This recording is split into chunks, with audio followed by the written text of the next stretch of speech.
Chapter 11. Big Boys.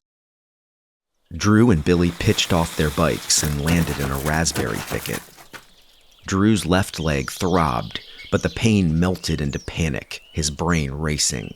He felt a hand take his elbow and hoist him up. He winced, expecting a punch, when he saw it was Sheela. She was chuckling. "And you were supposed to teach me how to ride?"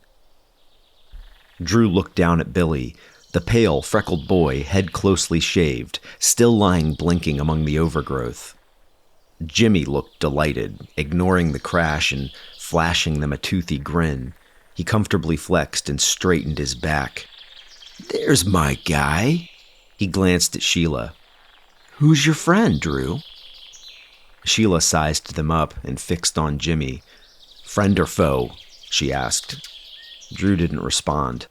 He was searching for a retreat. "I'm a friend," Jimmy cut in. But that wasn't very friendly, knocking Billy over. None of the other big boys went to help Billy. They remained on their bikes as Billy clawed his way out of the weeds. He charged at Drew, but Jimmy rolled between them. "Hold up," he nodded at Sheela. "Who's the girl?" "His pen pal from Arizona," Justin squeaked. "Pen pal?" Jimmy made a face. "Well, pen pal, sorry you're going to have to see this." He dismounted and flicked out his kickstand.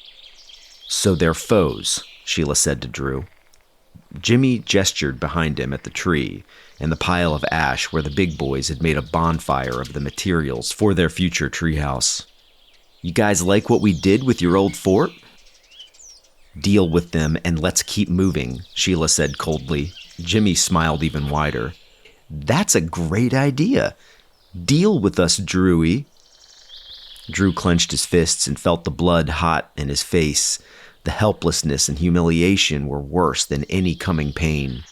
Jimmy approached, and Drew took a desperate, half-hearted swing. He stumbled off balance as Jimmy snatched him in a headlock and spun him toward Sheela. From his bent position, Drew could just see Sheila's face. She wasn't afraid, or angry, or shocked. It was far worse. She wore a grimace of disappointment, her brow knit with confusion. "Pen pal," Jimmy said to Sheela. "Drew and I are going to show you our secret handshake. It's called the Sleeper." Drew fought to break free. He felt Jimmy's arm tighten around his neck. Sheela knelt in front of him, bearing the expression of one who just received socks for Christmas. She reached around for her gun, but Drew hissed, "No!" She stood upright and backed away. Drew struggled until the spots appeared across his vision. He felt blackness wash over him. He woke up on his back. Justin was shaking him awake. "How many fingers?"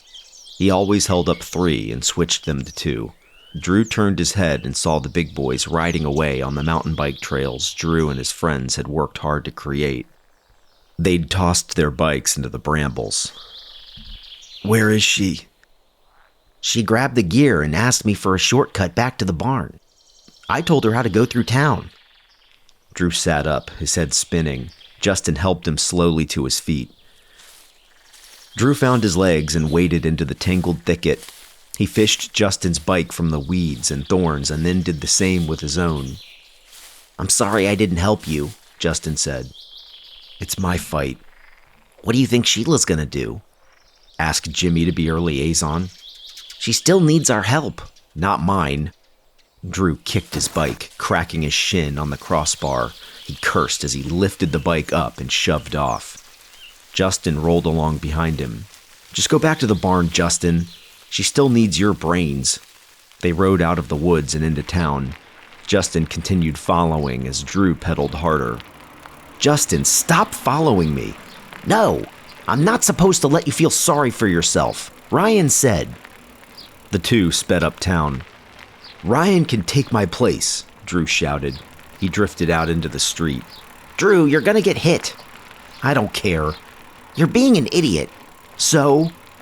He was. He swerved long before the oncoming car came within striking distance. He couldn't even properly kill himself. He was too weak and useless for anything. Drew outran Justin on his way into town. He spotted Deputy Grimes' police car parked a few blocks up Main Street. The red and blue lights were flashing. He should just tell the deputy that a girl needed help and leave this whole thing to the adults. Sheela might be safer. She needed real help. He was just a stupid kid, the stupidest kid who'd ever lived. But his final act as liaison could be turning her in to save her. People probably also needed to know there were other dimensions out there. Or maybe he'd just stay quiet and hide out in his room while his friends helped her. Drew was so distracted by self-pity, he almost ran over Sheila's blue mongoose. It lay on the sidewalk with the front tire spinning. He slammed on his brake and looked around. He didn't see Sheela, but he did notice people looking toward the alley between Jack and Ray's and the Book Alcove used bookstore. He looked again at Grimes' squad car and noticed a scorch mark on the bumper. Justin skidded up behind him. "Where is she?" Drew dropped his bike and ran for the alley. The alley was empty, but he could hear Grimes' booming voice. Drew sprinted around the corner to find Grimes yelling at a big red dumpster. He had one meaty hand on the butt of his service weapon. Grimes was coffin-shaped and topped off with a wide-brimmed hat that always cast a menacing shadow over his icy blue eyes. Sweat broke through his tan uniform, outlining his broad, muscular back. "Come out now!" Drew glanced back to see Justin peering out from the alley, wearing a mask of terror. "Come out! I'm counting to 3, and then I'm dragging you out!" Grimes barked. 1! Justin retreated, and Drew was moving backward to follow him. 2! Grimes stomped toward the dumpster. 3! Drew heard his own small voice speak out. "Deputy Grimes?" Grimes looked back through his shadow. His face was fire truck red and sweaty. "Get out of here, kid!" Drew backed up, but forced himself to stop. "Is there a girl in that dumpster?" Grimes faltered. He wasn't accustomed to conversation going beyond, "Get out of here." "She shot something at my car. Now get!" "I'm Ann Shipley's son." "I know." Grimes' voice softened some. "That girl's not from here. She's my cousin. Can I talk to her, please, sir?" The deputy approached, and Drew imagined himself being thrown into the back of the squad car. Grimes' voice was low. "You got 10 seconds, or you're both gonna get it, and I want to know what she shot at my car." Drew went and climbed up to peer over the side. He saw Sheela crouched and shivering in the corner, her gun clasped in both hands. "You gotta come out." "The adults are everywhere," she whispered. "They found me." "They're not bad adults. Please, he's going to arrest us if you don't come out." "I'm waiting," Grimes growled. Drew climbed inside the dumpster and dropped beside Sheela. He looked into her wild eyes. "I'm still your liaison. Can you trust me?" "They're going to take me to him." "No, they won't. Can you switch off your gun?" "I need it." "That's it," Grimes yelled. "Sheela!" Drew grabbed her by the shoulders. "If you're wrong, all hope is lost. I'll protect you, I promise." She ran her thumb over a button on the grip, and the blue dots went out. Drew took the gun and shoved it in his pocket. Grimes' shadow passed over them, but Drew didn't break eye contact with Sheela as he helped her up.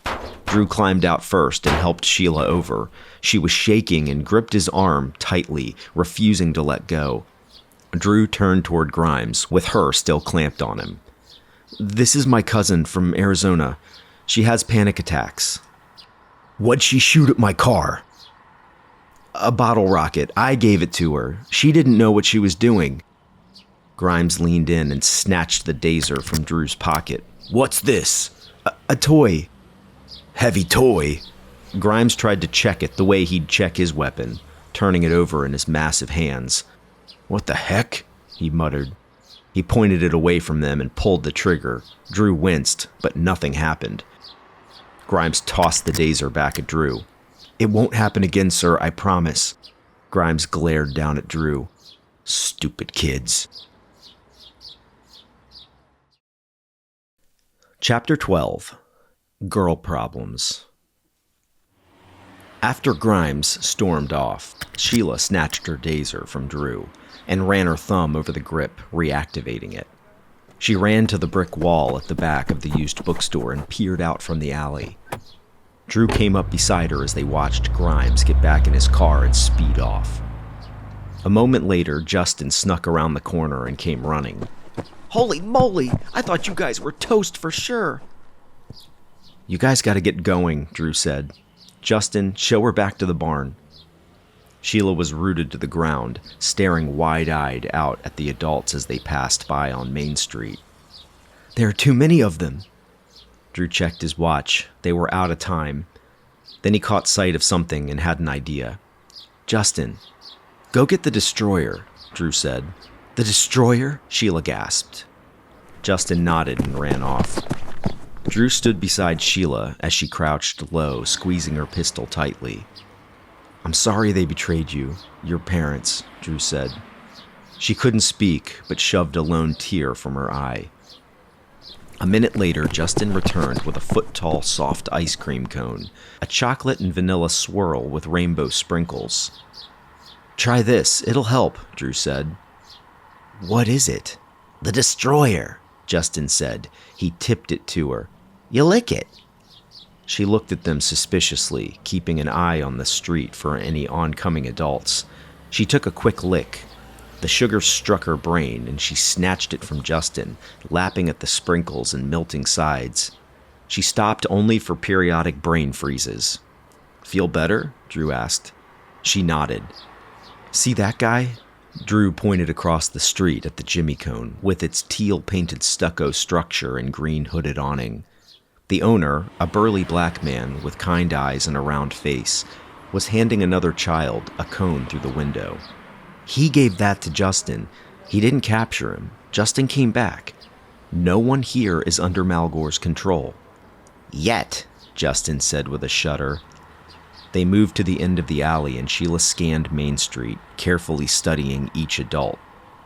She took note of the woman pushing the baby in the stroller, and of the children playing freely and even holding the hand of an old man.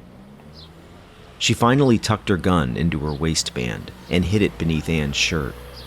Drew retrieved the blue mongoose and walked it up to her. "You guys are late. Justin, get her to the barn." Drew picked up his bike and went to ride in the opposite direction. "Where are you going?" Sheela said.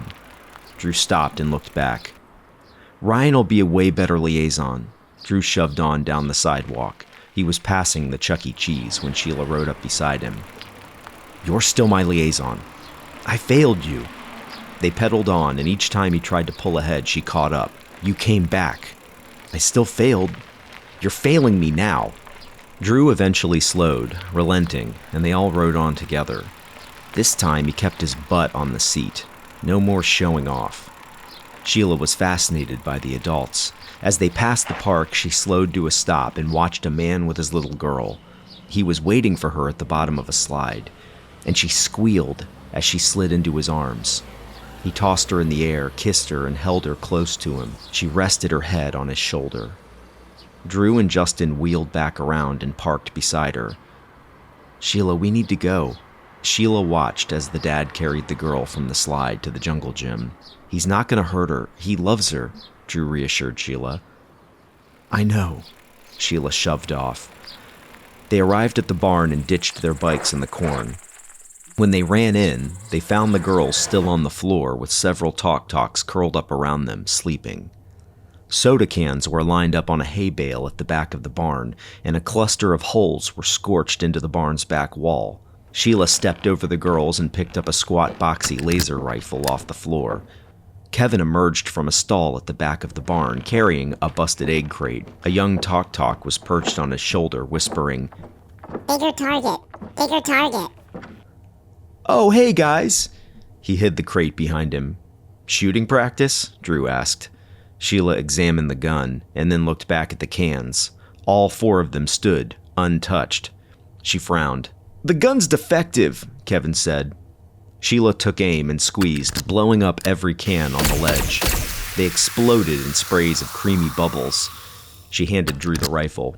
"We'll work on marksmanship later. Let's get in the air. She and Justin headed for the ship. Justin carrying the backpack of scavenged parts. Did you get anything over the radio? Drew asked as Kevin inspected the remains of the blasted cans. Nope. But I did reenact the 1989 World Series as voiced by Kermit the Frog, and burped the Star-Spangled Banner. Drew gave him a look and Kevin shrugged. What? They're kids like us. From the sounds of it, they probably need a laugh. And what about them? Drew nodded at the girls. Not a peep, and I managed to get all their hair clips back. We're going to move the base and then leave them on those beach chairs on Kristen's deck. Then we'll pretend we've been playing video games in Justin's basement. Kevin pinched Drew's cheek. You're so smart. Yes, you are. Drew shrugged him off. It's critical the girls don't ruin this for us. They cannot see this stuff ever again, and we can never give up that it's real. Kevin saluted. Get back to the radio. I'll be helping on the ship. Where's Ryan? Kevin asked. Getting chased by half his baseball team. Kevin started climbing the ladder to the loft when he paused. Wait, what? Drew checked on the girls, making sure they were breathing and placing handfuls of hay under their heads for cushioning. He ducked beneath the cruiser's undercarriage and found Justin's legs dangling from an open compartment. He looked up into the ship's guts. Justin held back a tangle of clear cables with different liquid running through them, while Sheela used a red glowing torque wrench to remove the thick bolts around a galvanized panel. She tossed the bolts to Justin. Each one fell and bounced from his hands so that he had to frantically snatch and hold them to his chest. Sheela lowered the heavy panel to Drew with one hand, but the weight took him by surprise and nearly caused him to fall through the hatch. The removed panel revealed an entrance to a duct system. Sheela tied her wild hair up, and they followed her, crawling single file into the duct. She gave them the tour, explaining how polar plasma made the interdimensional travel possible. They located the hover jets, and Sheela ripped out and showed them the fried coupling. She explained the hover technology as Justin flooded her with questions. They fixed several sections using the replacement parts from Willey's. The technology was somehow intuitive. The engine looked ancient with runes and symbols carved into the conduit. Sheela explained how the cruiser's engine told a story of her people, of their advances and explorations. She knew which parts her grandfather had installed versus her father. Drew could see Justin was as much in love as he was, almost. Time ceased as they crawled about, patching damaged wires and cables with bandages that melted and restored the flow of electricity and plasma. They finally crawled from the bowels of the ship, smeared in grease. Should we test her? Drew asked with a smile. Sheela nodded, and they raced each other for the side hatch. They reached the opening at the same time, yanking each other back. Sheela laughed. It was the first time Drew had seen her laugh. She shoved Drew against the entry and looked into his eyes, about to say something, but losing her words. Drew felt weird and electric. He blushed through his greasy cheeks, and Sheela released him awkwardly. Guys, I've got something! Kevin screamed. He was perched in the radio loft. He got up to lean over the ledge, and as he did, the headset connected to the radio jerked his head back. The radio toppled off the shelf and crashed. Frankfurters! He rushed to prop up the radio. Sheela left Drew standing in the small archway and scrambled up into the loft. The radio was dented on one side, and a smashed LED light flickered. Sheela squeezed in beside Kevin and pulled the headset jack out of the plug so the signal played through the speaker. Drew and Justin climbed up beside them so they could all listen. It was garbled and snowy, but something was there. I was just about to respond, Kevin said, and went for the talk switch. Sheela grabbed his hand. Don't, she hissed. She turned up the volume on the receiver. The voice was barely audible above the interference. Everyone shuddered as it repeated, low and scratchy. Who is that? Drew finally asked. Sheela frowned, listening. General Shinfar. It's a recorded message. He's speaking to me, saying I won't escape him. She snorted. He wants me to turn myself in. You know Gremlin language? Justin asked. As she listened to the message, a satisfied smile formed. They're trying to scare me out, because they don't know where I am. You know him? Drew asked. Sheela remembered what appeared to be a happy memory. Oh yes, I vaporized his brother. She looked at Kevin. Make sure to stay off this transmission. If you'd responded, they would have been here within hours. Kevin looked wide-eyed from Sheela to the radio and back. He pushed away from the station, but she placed a hand on his shoulder and shoved him back. I need you here. Just don't respond to any gremlins or slurs. Drew heard some talks repeating something down below. Before they see us. Before they see us. Before they see us. Hurry, hurry. Drew spun around. The girls were gone. The talks were rolling about, repeating, Before they see us. No! They're gonna blow our cover! Drew jumped from the loft. He hit the ground hard, but got up and limped out the door. The girls were sprinting across the yard to the cornfield. Ryan was riding up the dirt road. Ryan, stop them! Ryan pedaled hard and cut them off before they reached the corn. We can explain, he began, but the girls nearly ran him over. Sonetta kicked his shin and Missy shoved him. Ryan fell trying to get off his bike. Kristen paused, looking like she might help him up. Drew caught Kristen by the arm and she slapped him away. You kidnapped us and shot us! We're calling the cops! Sonetta shouted over her shoulder. Missy grabbed Drew by the collar. You're all aliens! She punched him and Drew saw stars. By the time his vision cleared, the girls were long gone. The boys rushed into the corn and found the girls running toward Kristen's house. The girls sped up and screamed, Somebody help us! We're not gonna catch them. We're in so much trouble, Kevin whimpered. Then a powerful downdraft washed over the corn. The cruiser soared over them and lowered itself right in the girls' path. Sheela appeared at the hatch. Round them up! The boys caught up to the stunned girls. Drew took Sonetta's arm and she panicked, trying to bite him. Kevin and Justin tackled Missy, and they fought her on board. Drew pulled Sonetta on behind them, pleading with her. We're not gonna hurt you. She wasn't buying it. Ryan had Kristen in a bear hug and hoisted her up as she struggled against him. He stumbled with her to the hatch and Sheela helped yank her in. Sheela shut the hatch and ran for the cockpit. Drew, with me! She dropped into her seat, and he dove into the seat beside her. Sonetta was smacking the back of Drew's head while Missy pounded on the hatch. Let us out! Drew looked out the starboard side of the domed cockpit. He saw activity in his neighborhood. Cooper was barking, and Kristen's dad had come out on the deck, shading his eyes to see the thing sitting way out in the corn. We're gonna be seen, Drew said. Get the Orin wall on. It's warming up. We're not invisible yet. Sheela flipped switches and tried to get them off the ground. Can we hover at this height? If our new parts work. The cruiser hovered low enough in the corn that only its back emerged above the wavy tassels. Stay low and head for the woods, Drew pointed ahead of them. Kristen charged Drew and pummeled him with her fists. Sheela, go! Drew ordered. Sheela pushed the throttle and the cruiser launched forward, mowing down corn in its path. Drew, Kristen, and everyone else went airborne and landed in a heap at the back of the fuselage. We're after the woods, Sheela called back. Drew was in a tangle of arms and legs. Kevin was on top of him, and Sonetta's foot was in his face. Up!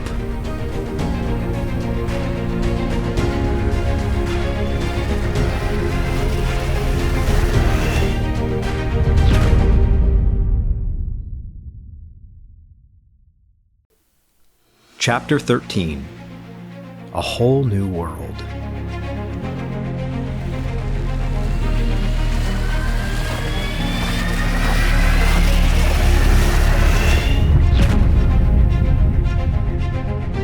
Drew felt a rush as he was pressed to the floor. Sheela was smiling. Here we go! Drew looked toward the cockpit as sunlight poured in. The rays so bright the crosshatch disappeared. Then the cruiser tilted away from the sun into nothing but the deep blue sky. I guess it's fixed, Sheela said. Drew shoved his way from underneath the pile and rushed to the cockpit. He clung to Sheila's armrest and looked out awestruck. The others crowded around. Sheela banked them to the right. The town of Warfield twinkled up, its church steeples and traffic lights catching the sun. It looked so small.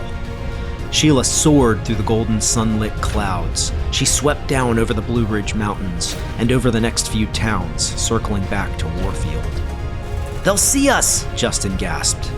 "The ship has an onboard Orin wall," Sheela explained. "It didn't used to. Bash and I installed it to help with sneak attacks and rescue missions." "So we're invisible now?" Drew asked. "That's affirmative." "Take us down through town." Drew smiled and looked back at his friends. They swept down below the tops of the storefronts, just above the cars. To people on the street, a strong gust of wind tossed about newspapers, blew off hats, and caused Deputy Grimes to spill his coffee down the front of his uniform. Sheela slowed and hovered over the Druid movie theater. They watched as people looked about for the source of the squall. They took her from the north side of Uptown to the outskirts of the south side, over Willie's sprawling junkyard labyrinth. They took her east to the schools. They flew over and stole the flags off the flagpole of their middle school. From up here, Drew's universe looked so small. They'd toured his entire world in 10 minutes. Kristen shook herself. "Who else knows about this?" "No one. It's a secret, and if you tell anyone, I'm gonna let Sheela vaporize Cooper." Sheela glanced back at Kristen with a smirk. "Sheela, let's drop him off," Drew called back. "No way," Kristen said. "Take us back now, and I'll let Missy tell everyone in town what's going on."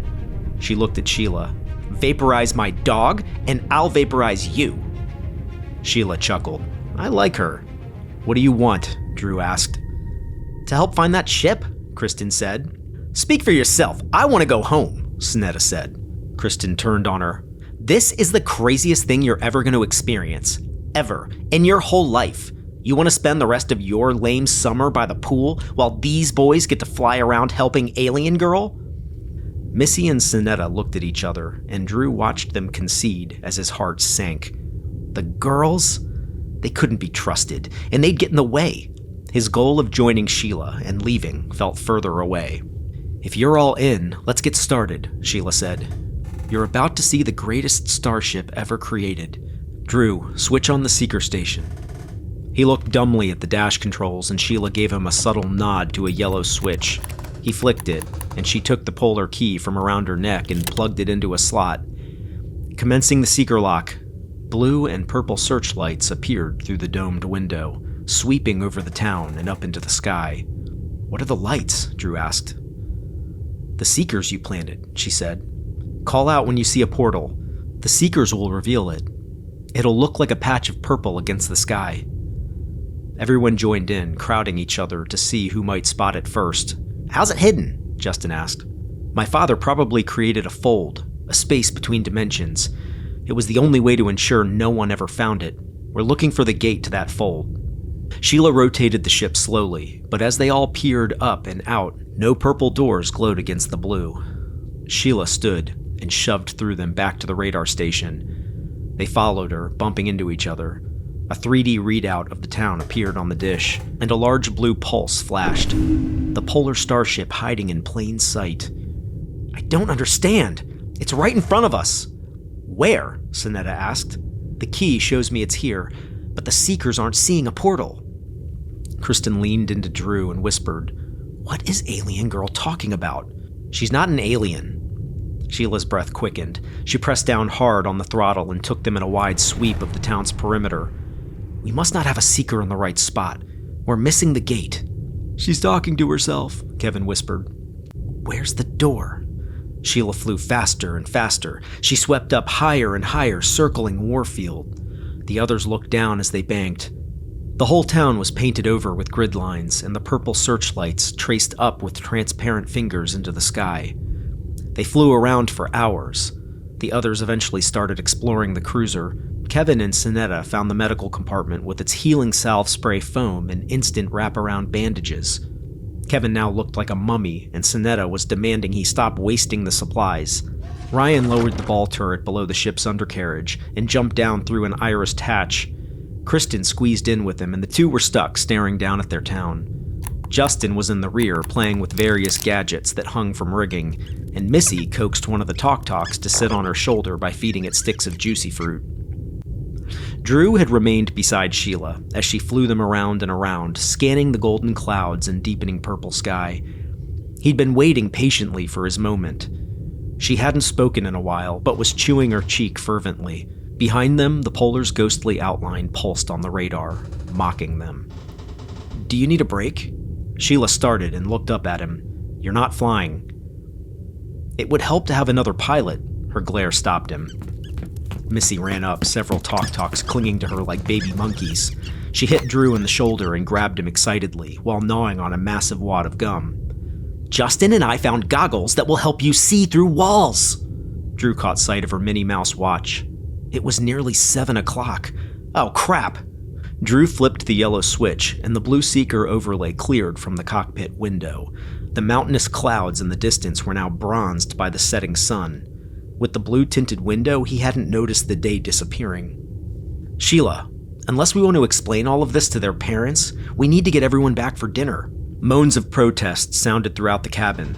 "I'll stay," Justin called from his small table at the back of the cruiser, deconstructing random gizmos to study their blinking, glowing guts. He wore the goggles he and Missy had found. "No, you gotta go back," Drew said. "I don't eat dinner until 8, Sonetta said. Kristen poked her head up through the porthole on the floor. "They'll think we're at the pool. Relax, Shipley." "I'm not going home," Kevin called from the radio station. "My mom won't check my room for a couple of days. Hey, everyone's gotta go home." They all paused to look at Drew. Ryan climbed up out of the turret. "This from the kid who always wants us to sneak out?" "Yeah, well, this is different. This has to stay secret." Sheela nodded. "I'll drop you all off and continue the search." "I'll stay," Drew said, and Missy smiled and chewed extra loud. "Kissing," she murmured in a sing-song tone. Drew tried to cup her mouth, but she jerked away and continued whispering the letters. Drew gave them all their alibis. The girls had been at the pool, and the boys building the treehouse. Sheela dropped each kid off at their house. With the Orin wall, the ship was invisible, but they couldn't do it with people around. She opened the side hatch and extended the stairs. They had to make sure no one was looking, and, one by one, each kid made a run for it. Kristen and Drew were last. Kristen jumped down onto her deck. "Mom, Dad, back from the pool!" she called through the back screen door. "I'm serious, I'll stay." Drew eyed the Dimension Warrior jackets in a compartment at the back, each with the patch of the North Star sword and ring of stars. "Not necessary." She guided the cruiser over Kristen's backyard and up to Drew's bedroom window. He stepped down the stairs and shoved open his window. He looked back at her. Sheela was hunched wearily against the dash controls, bathed in the light from the setting sun. She was still wearing his mother's shirt. "Sheela?" Drew said. She looked back through greasy strands of hair. Her eyes weren't bright blue but heavy and dark, and she was chewing a stick of Missy's juicy fruit. "We will find the polar. I won't quit." He descended the staircase from the hatch. "Drew," she called. He looked back. "We'll pick up the search first thing tomorrow. And your training. We'll see if you Dimension 10 kids are worth your salt." She winked at him. When he didn't move, she nudged the wheel. The ship jerked and he fell off the stairs and in through his window, landing hard on the floor. He scrambled up and looked out. The ship was gone, but the nearby tree trembled from its downdraft. Training. It shot through him like electricity. He saw Kristen in her bedroom. She smiled at him in the soft glow of her lamplight. She shook her head, bewildered, and shut her shade.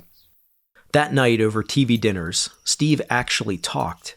He said how someone had driven a truck through Gladhill's cornfield. The cops couldn't figure it out because there weren't any tire marks, and the truck, they thought it must be a truck, hadn't driven into the field or exited. Steve chewed his Salisbury steak, shook his head, and chuckled. They said it was a straight line, cut right through the corn for half a mile before the tracks stopped. How's that possible? It was the most his dad had said in a while. Then he actually made eye contact, and Drew dropped his fork. Steve was really looking at him. "Did you see anything weird today?" Drew shook his head as he ate his dinosaur-shaped chicken nuggets. They opened up the old barn, too. Drew sucked back a piece of breaded chicken and started choking so bad Steve reached over and slapped his back. Anything in the barn? Drew gasped. Steve shook his head.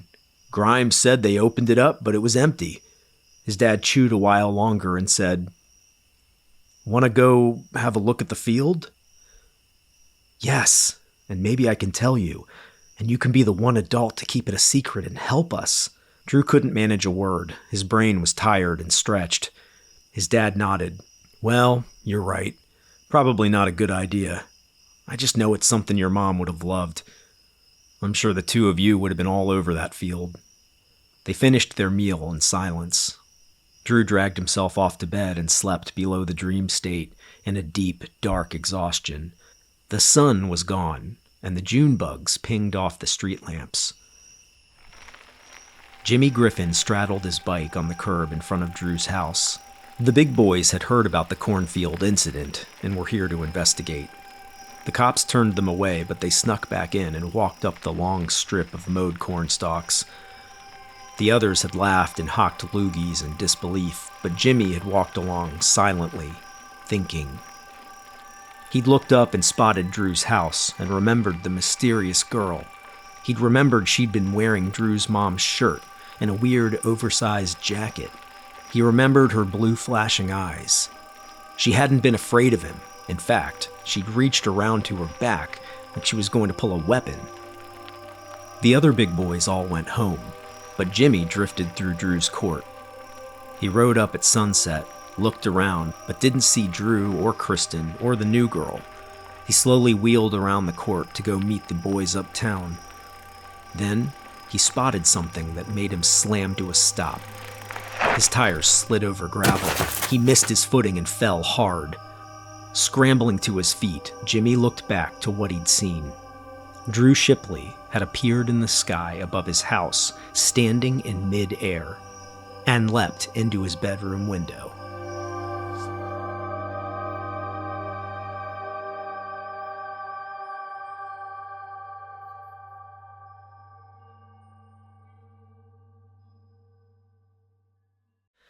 Chapter 14. Dead Friends. Drew slept in, his dreams dark and ocean deep.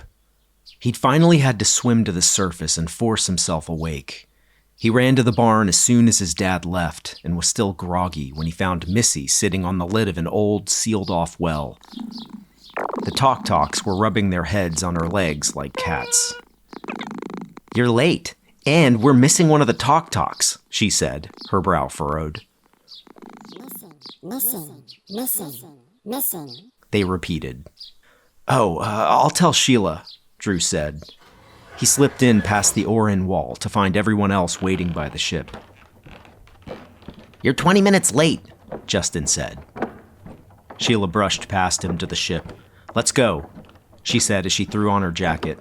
She assigned them stations as they entered. She came to Drew last and paused. "Co-pilot?"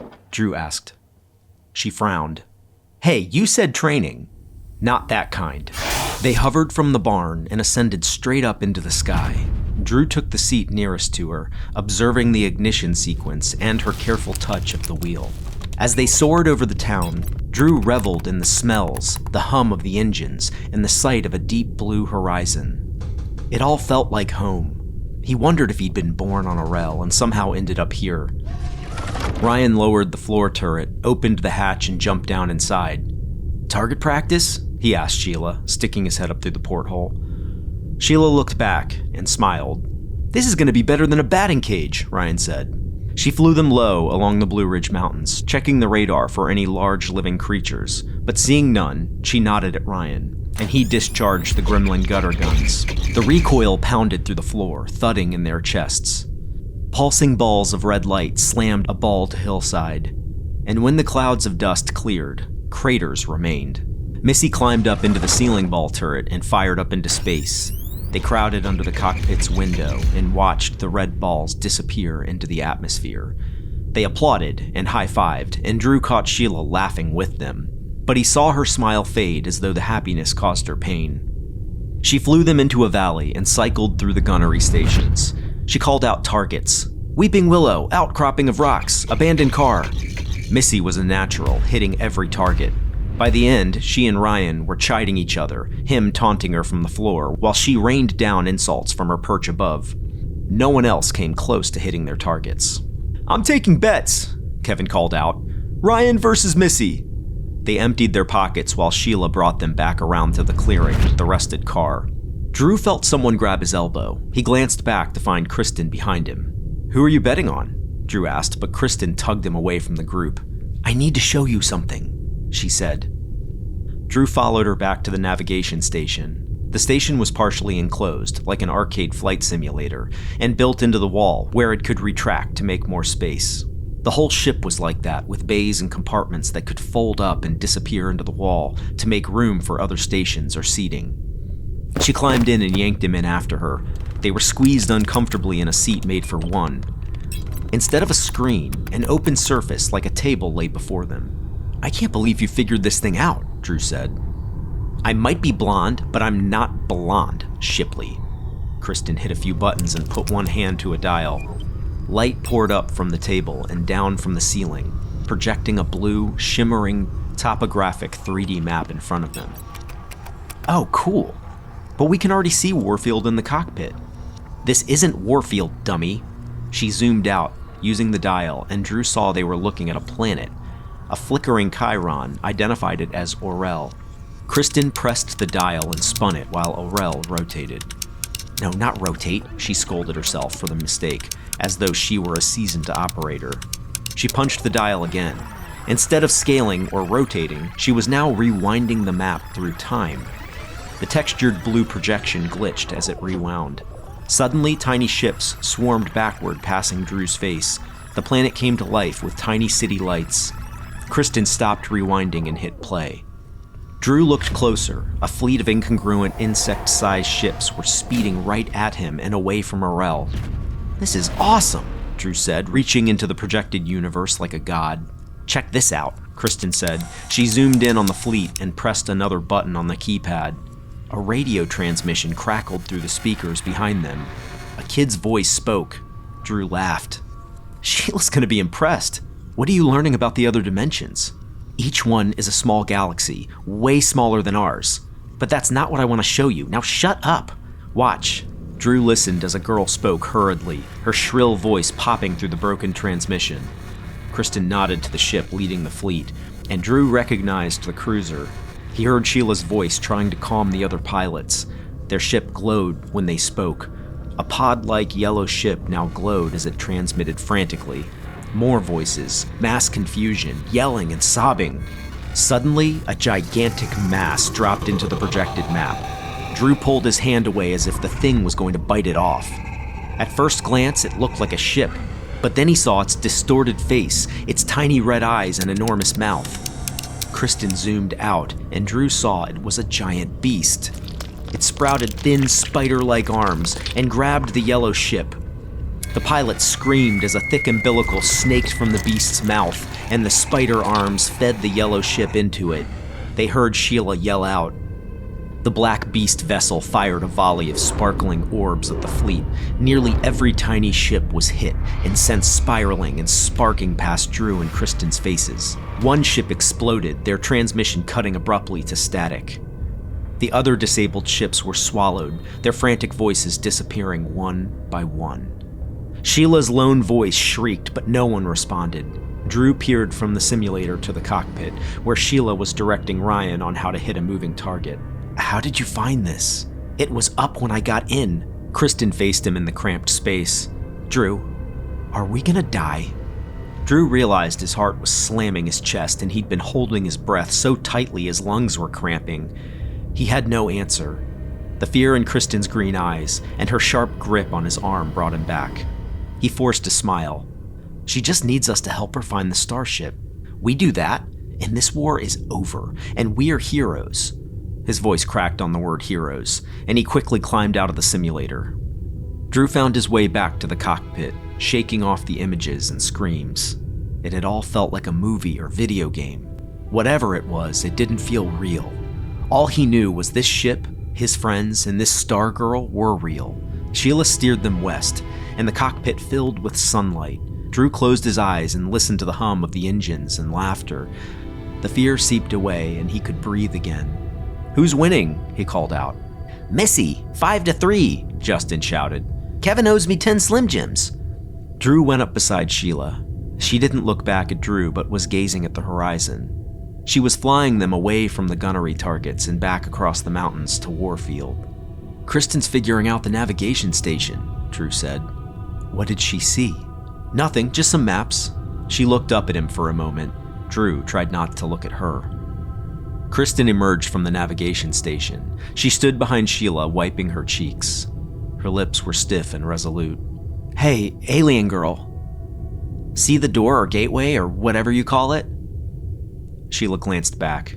"It's very close. I can feel it."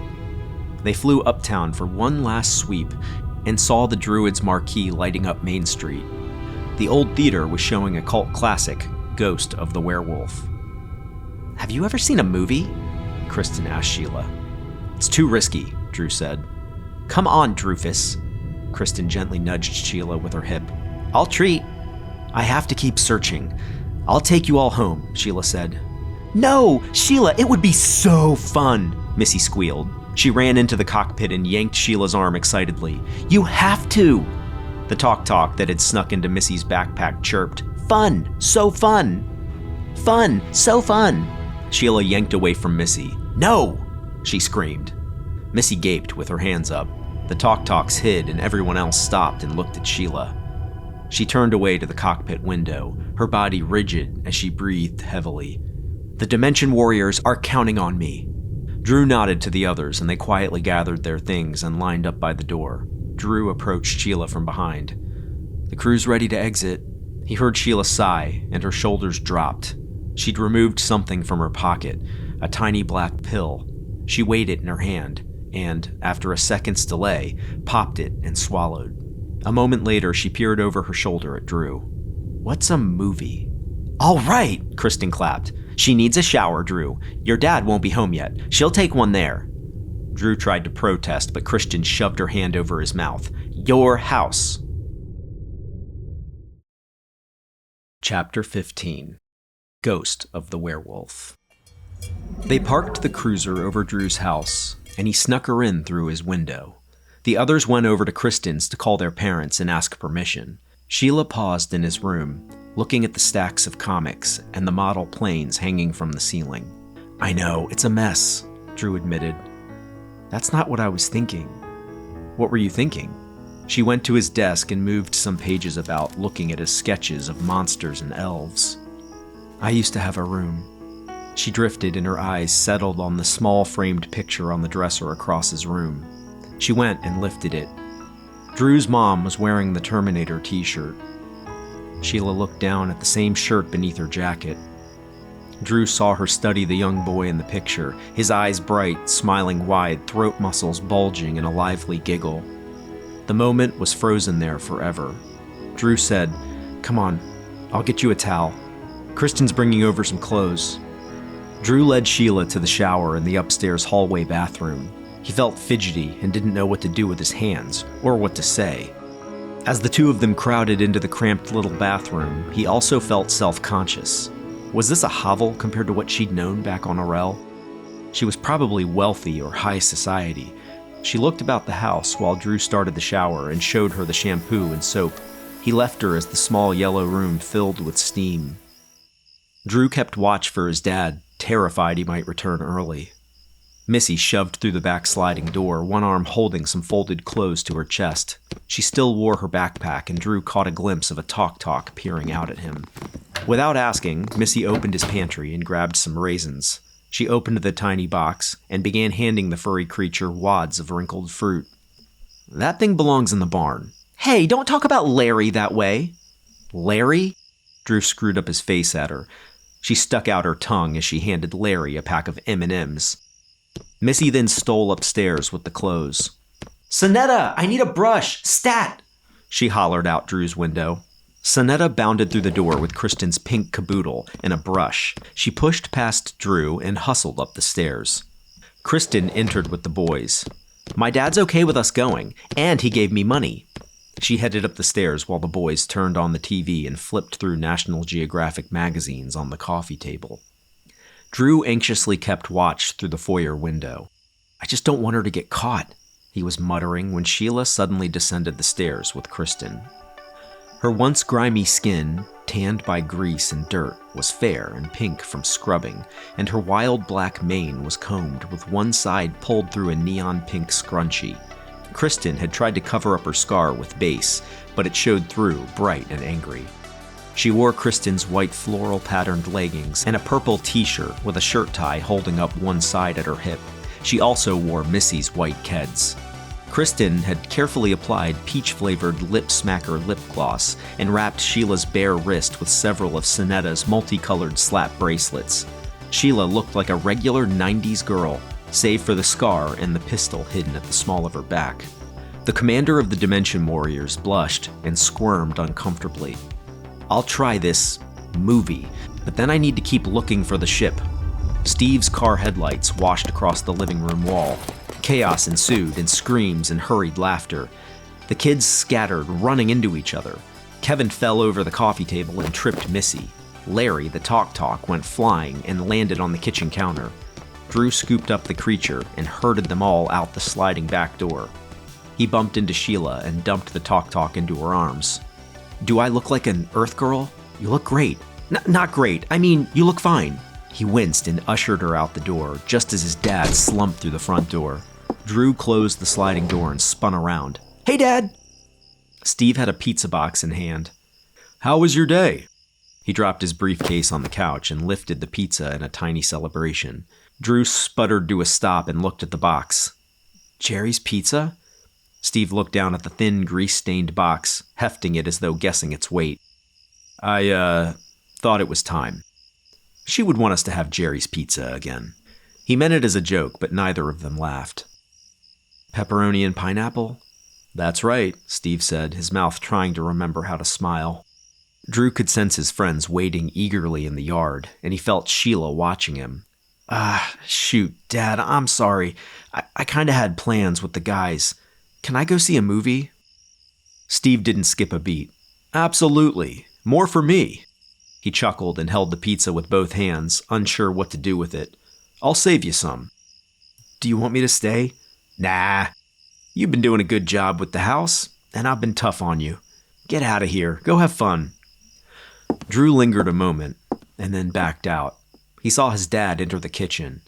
He made a show of smelling the pizza and groaning with excitement. Drew forced himself to leave, and they piled into the cruiser and flew the 2 minutes to Uptown Warfield. They parked it behind the Safeway grocery store, hidden by the Orin cover, and were careful to exit, checking for onlookers. Before leaving, Drew stacked a few discarded coffee cups in front of the invisible ship's hatch. Otherwise, it would take an hour to find it. The Druid's marquee and tall sign, ringed with bulbous globe lights, cast a warm glow across Main Street.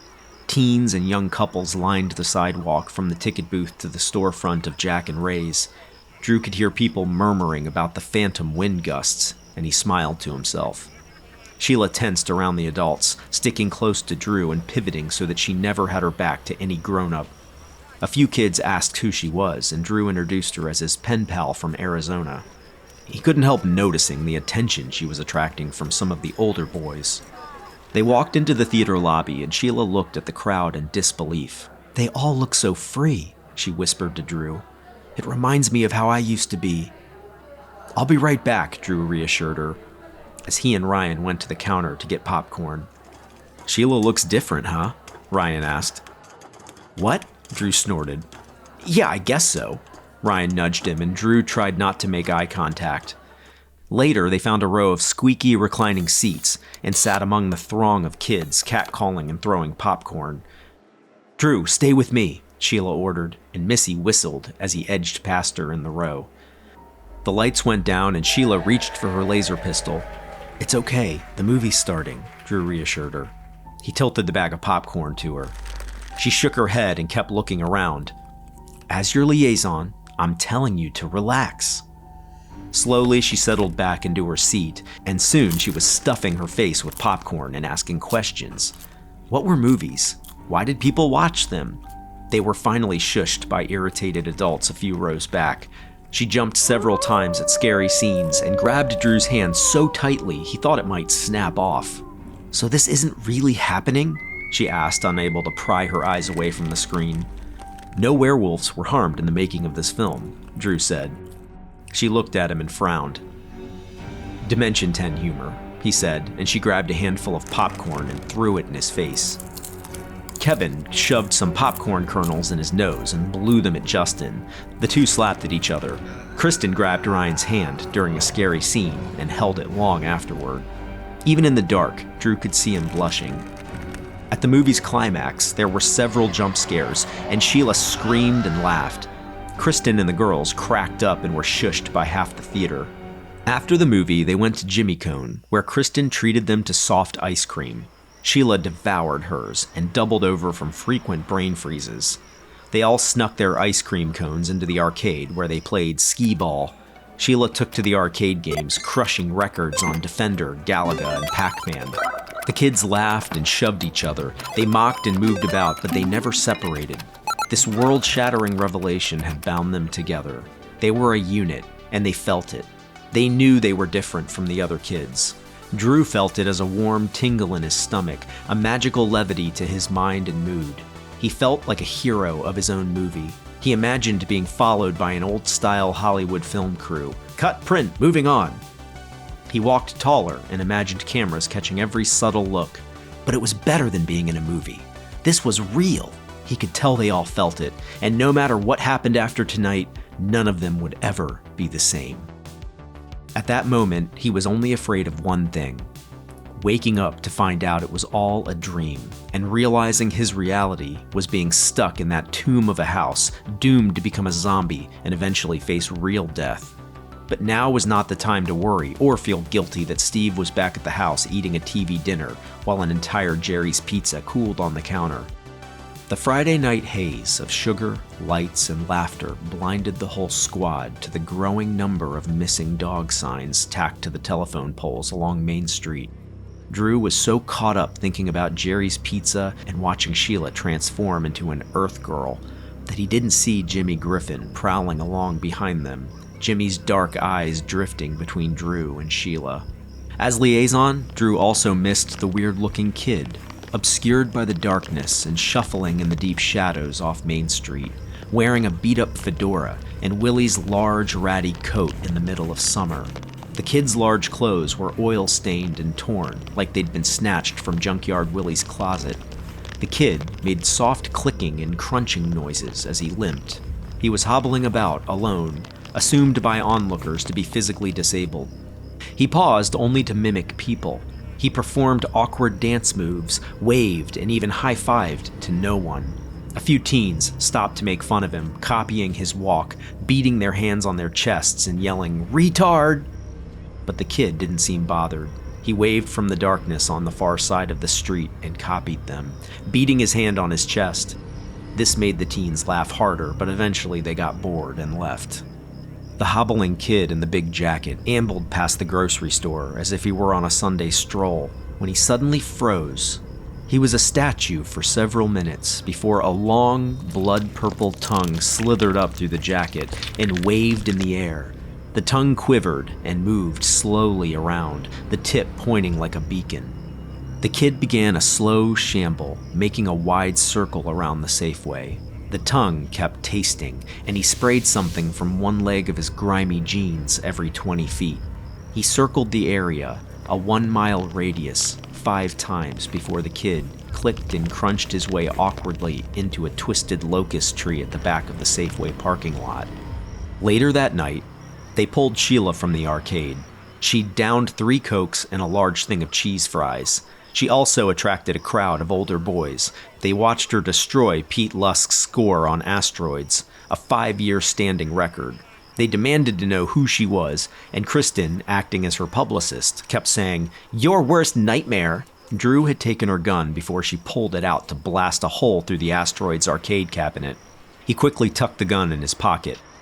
Sheela was drunk from the sugar rush, and her pupils were tiny dots from all the glowing pixels. She couldn't stop laughing at Kevin. He was on a roll, knocking down jokes and spasming with sudden and dangerous physical comedy. He toppled headfirst into a trash can on their way out of the arcade, and his thick legs kicked wildly so that his shoes flew onto Main Street. Drew and Ryan shoved the receptacle over and yanked Kevin out. As they slipped away from the larger crowd of kids and snuck back into the cruiser, Kevin had Sheela laughing so hard she began snorting uncontrollably and threw up her cheese fries.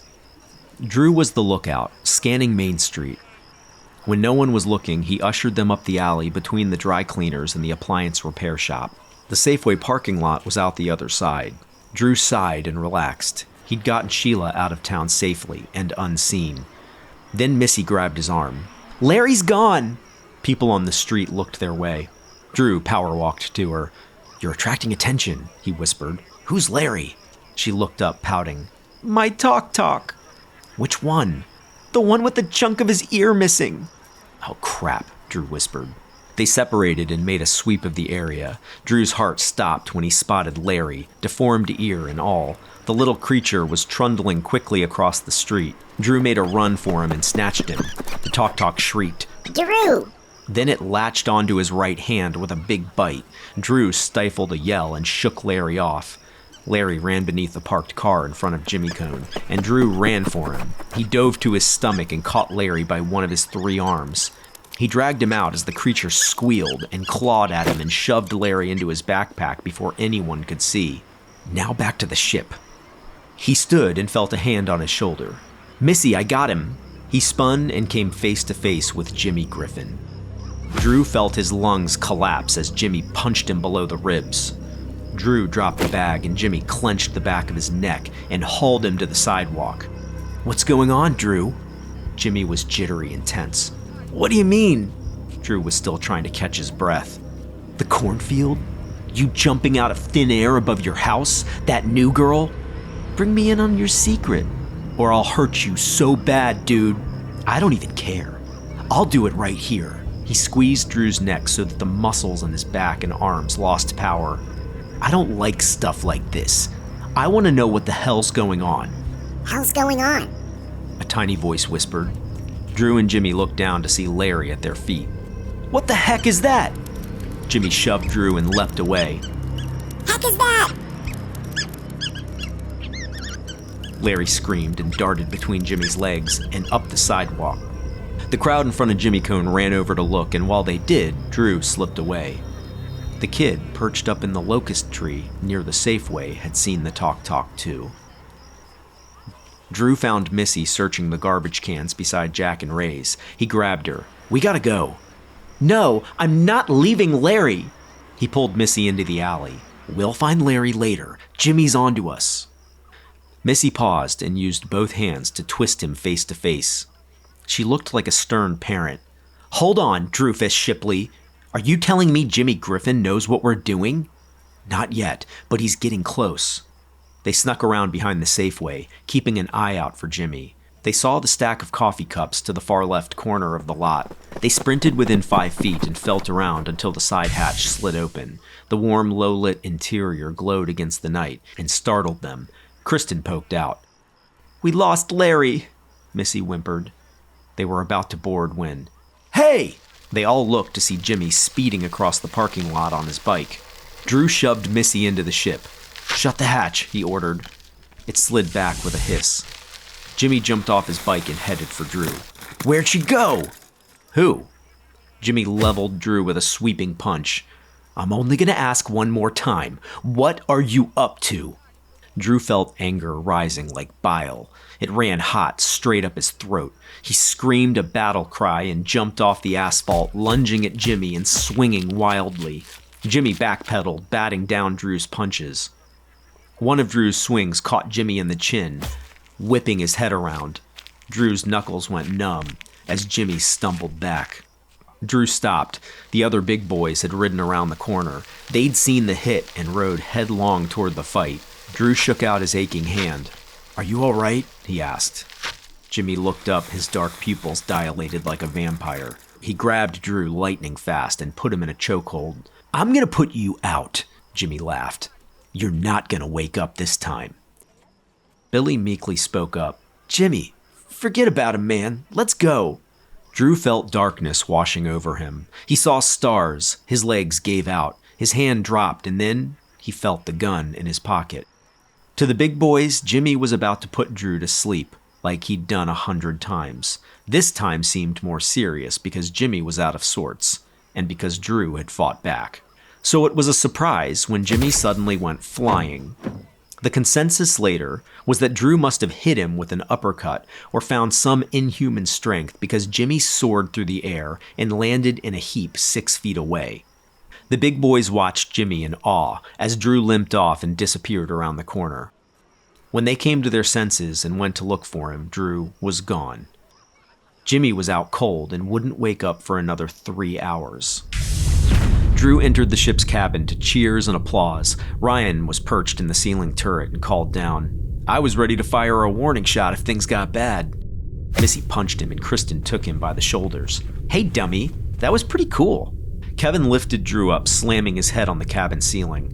"You must have punched him hard. How'd you do that?" He dropped Drew on his feet and everyone slapped Drew on the back, tussling his hair all the way up to the cockpit. Sheela was at the controls in her Earth Girl clothes. Before she looked up, Drew snuck her gun into the holster hanging off her chair. Her eyes were still sugar-wide and she giggled drunkenly. "We're missing Larry, and we need to keep looking for the Polar," Drew said. Sheela saluted and burped. "Are you okay?" he asked. "Yep." She set it to autopilot and joined the girls. She was whispering with Kristen and the others, glancing back at Drew and giggling. Drew switched on the portal locator to search. "This'll show us Larry or anything else not from our dimension, right?" "Affirmative," Sheela called back. Something caught his eye through the blue grid, a purple flash from behind the Safeway. It was big and moving quickly, but when he looked back, it was gone. Larry's not that big. They flew a while longer before giving up. "We'll need to find him first thing tomorrow. We can search in teams," Drew said. No one else was listening to him. "Sheela? Commander?" She glanced his way. "We should keep looking for the Polar." When he looked back, Sheela was right beside him, blinking up at the grid with growing recognition. She pulled on her flight jacket and held her head, wincing. She looked down at her clothes and frowned like she'd just woken up to find herself that way. She yanked the scrunchie off and shook out her hair. She grabbed her gun belt off the pilot chair and strapped it on. Then she quietly moved about the ship, checking and restoring systems. Whatever had come over her at the movies and arcade had suddenly worn off and she was focused again.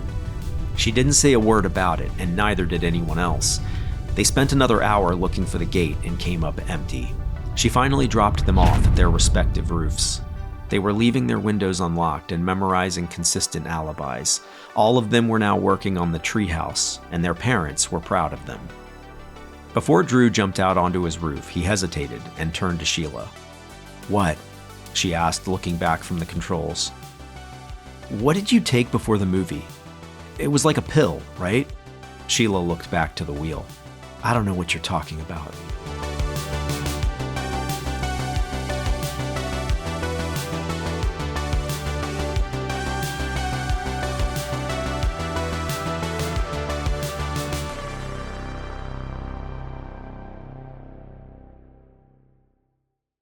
Chapter 16.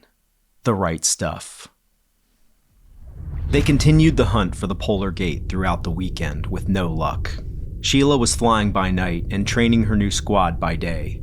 One morning, as they soared high above the town, she fell asleep and slumped head first against the controls. The ship tilted downward and dropped like a rock. Their screams woke her, and she pulled up before hitting the druid.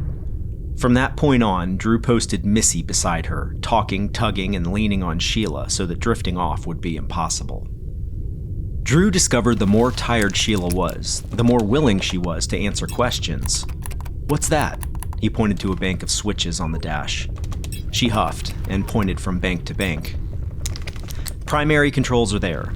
Stabilizers, thrusters, Orin control, weapon systems, dimension jumper, navigation. These aren't your concern. Just keep a lookout for the gate." Even as she waved him off, Drew was memorizing each bank and panel, repeating it all in his head. He even counted the steps in her ignition sequence. Every time she went to boot up the cruiser, she discreetly flicked the switch below the dash and pressed a red button beside the wheel 4 times at 3-second intervals. Sheela was too distracted by Missy's questions to notice him watching. Several nights later, Drew woke with a start. He had been dreaming about running from something, and it was gaining on him. He shifted to his side and was about to drift off again when he heard mumbling. "I'm coming. Hold on. I'm coming. Hold on." It was Sheela, but his blood still ran cold. She was somewhere in his dark room. He peered through the midnight gloom and saw a soft blue glow just beneath his window.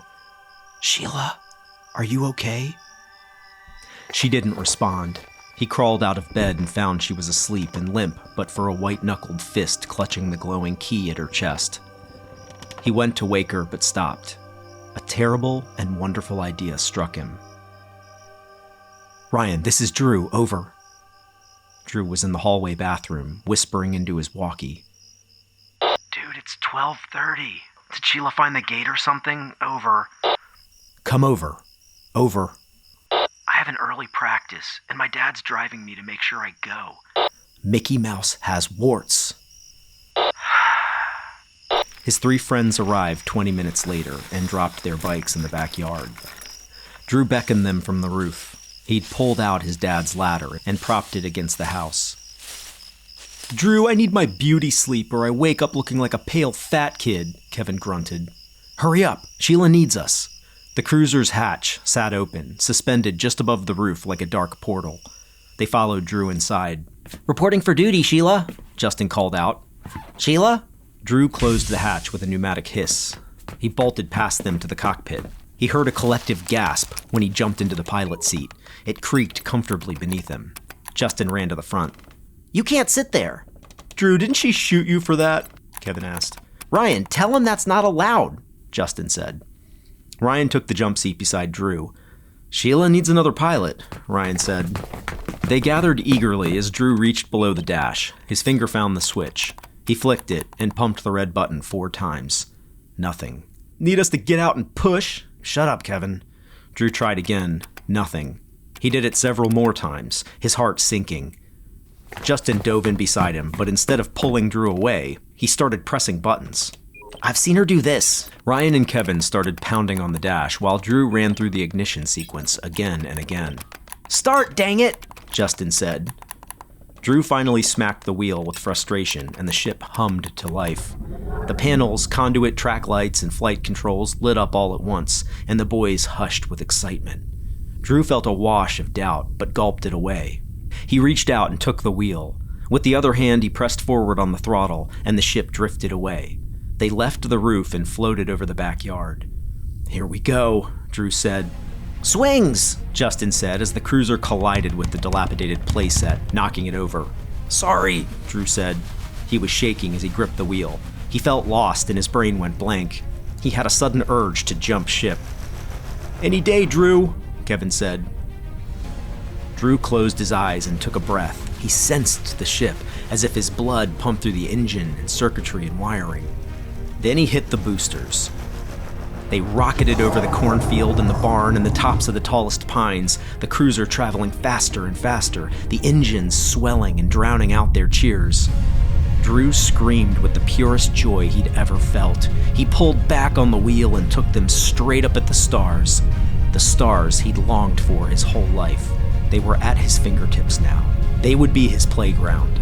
He leveled them out, yanking the wheel and overcorrecting as the ship jerked. He tried to bank left so they could see how high they were. The town twinkled far below. They jetted between clouds under a thin crescent moon, and Drew tilted them straight down. They pressed back to their seats as screams sucked into their lungs.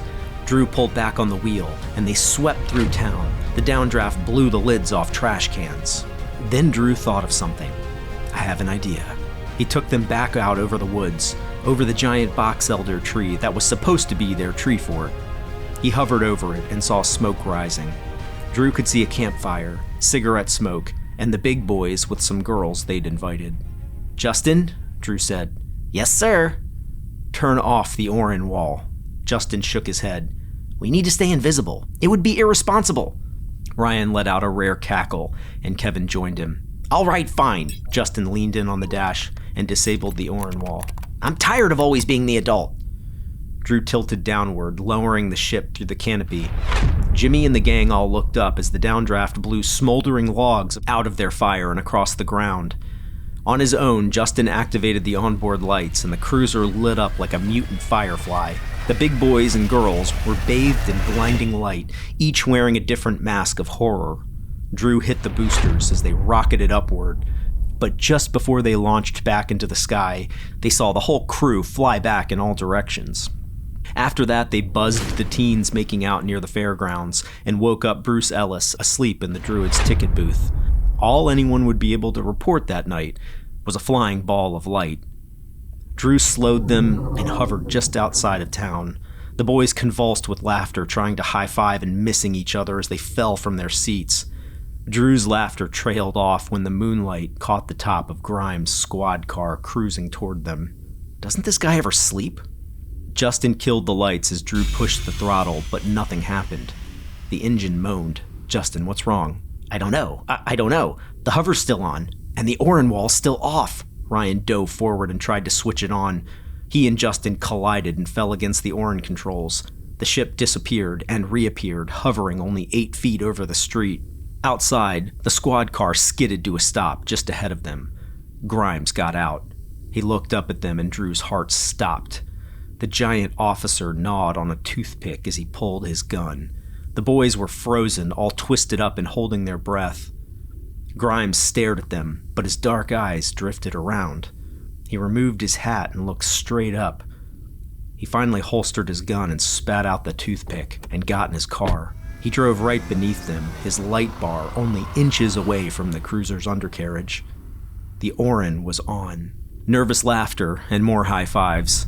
Drew showed off by soaring low over the fields, swooping around the trees and the occasional farmhouse. He felt very self-important until he saw her, standing rigidly on the peak of the roof, her arms crossed and hair blowing in the gentle breeze. He'd forgotten about Sheela. "Oh, you're in trouble," Kevin said.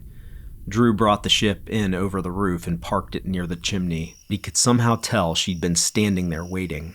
He shut down and they exited onto the roof.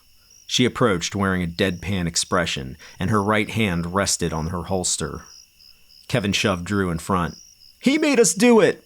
She looked at Drew, and then at the rest of them. Her voice was low. "So, you want to be Dimension Warriors? We can do it," Drew said. She passed him to the ship. "We'll see," she said over her shoulder as she disappeared into the hatch. Chapter 17. Midnight. That week, Sheela assigned Missy and Ryan the ceiling and floor gun turrets.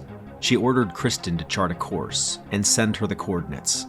Drew waited for her to give him the pilot seat, but instead was ordered to watch the radar, scanning for the polar gate. On one mission, the cruiser's systems died. The cabin went dark and the ship rocketed toward the ground. Everyone screamed. Kevin fell from the comlink station and rolled all the way into the back of the pilot's seat. Sheela stood stoic, holding fast to some rigging and studying each person's response. "Justin, engine failure. Run diagnostics." "I can't. Please save us." "Diagnostics test, please." The ground flew toward the cockpit window. Justin spun his jump seat toward a monitor on the wall. He flipped a few switches and pressed a button on a keypad. The screen displayed a line moving back and forth across an overhead schematic of the cruiser's modified dual engines. The screen glowed yellow on his terrified face. "It says the engines are off." "Turn them back on, please." Justin threw a big red switch beside him and the cabin flickered back to life. Everyone, including Sheela, fell to the floor as the ship lifted from the free fall. From that moment on, no one was safe. Sheela continued to randomly sabotage the cruiser, disabling the turret hatches, Orin shield, navigation, radio, radar, flight controls, engines, and anything else. She even scorched Kevin's butt with a welding stick and ordered Sonetta to spray him with healing foam and patch him up. She called out commands and refused to answer questions. The answer was often in plain sight, and the kids began to push through the panic, to stay calm and trust their training. On one flight, Ryan was perched in the ceiling turret waiting for targets when Sheela tossed a ghost eel grenade up into his lap. It was the actual egg of a deadly ghost eel.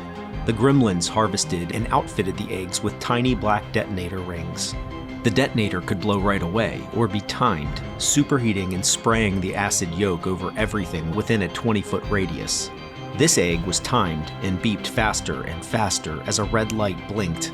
When it went solid red, it would explode.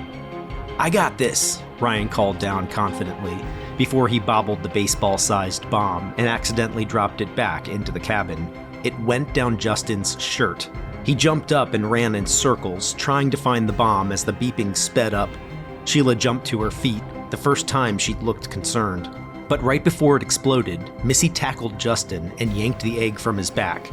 It was already steaming and bubbling inside. Missy squeezed the detonator ring twice, and the beeping stopped a second before it would have killed them all. Justin fell into her arms, and Missy blinked, startled. She'd defused the bomb without thinking.